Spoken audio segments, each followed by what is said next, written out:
Worksheet 9.3b, I'm going to look at number 3 in this video, which states a football has been kicked and its path can be modeled by the equation y equals negative x squared plus 60x minus 500, where x is the ball's horizontal distance, there's x horizontally going this direction, and y is the ball's vertical distance going up, so the ball is being kicked here, going up, and landing here.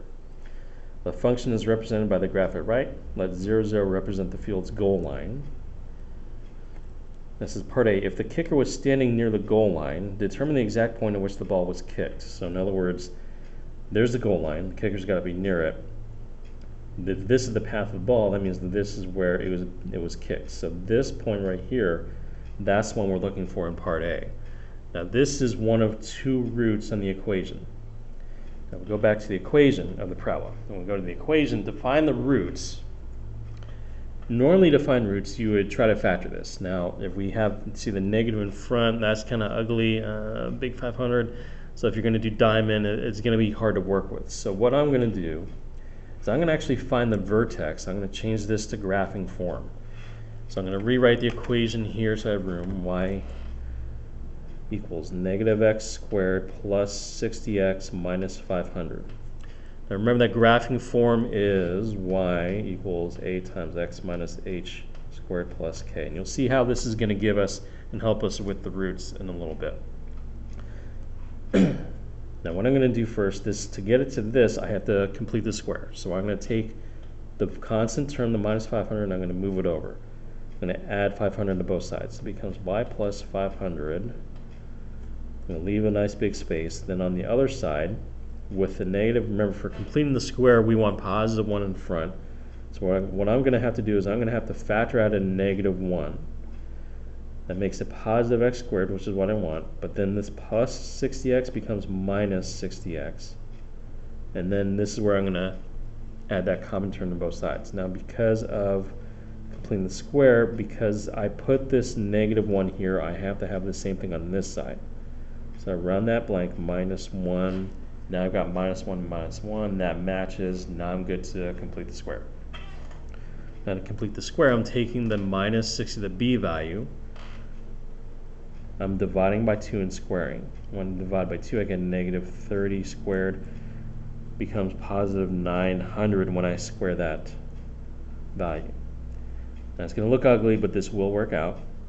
On this side, I've got y plus 500 minus 900. When I combine like terms, that's going to give me a negative 400. Negative 1 x squared. Square root of that is 30. The minus sign goes right there. Now at this point, if I would normally, and I'm going to go ahead and do this, I'm going to move this minus 400 over.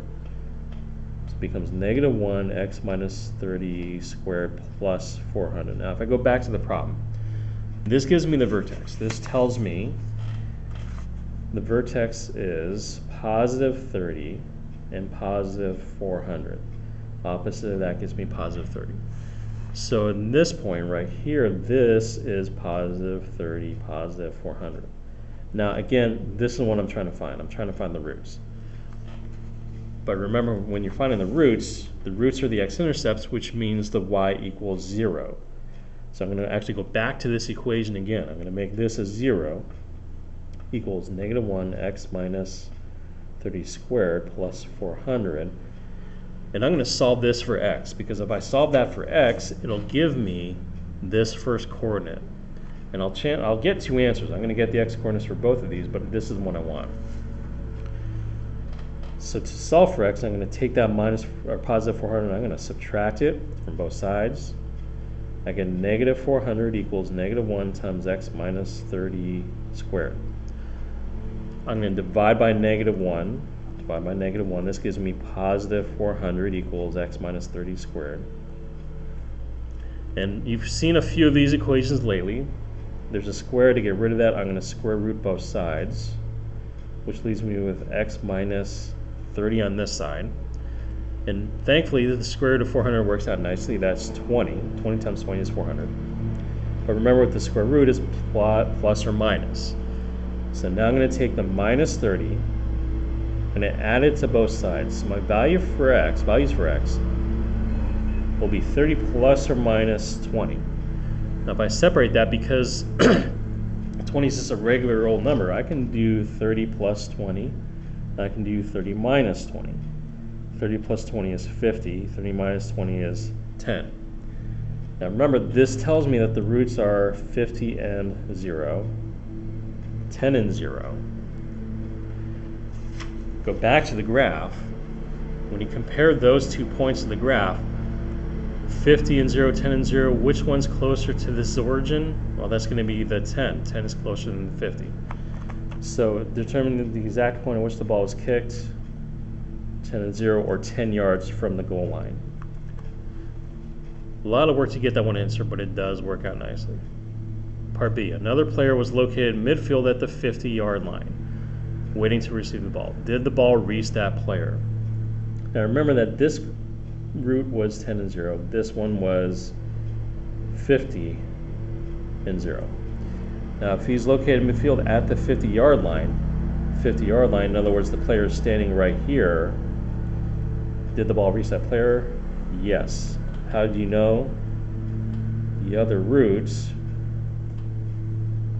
was 50 and 0.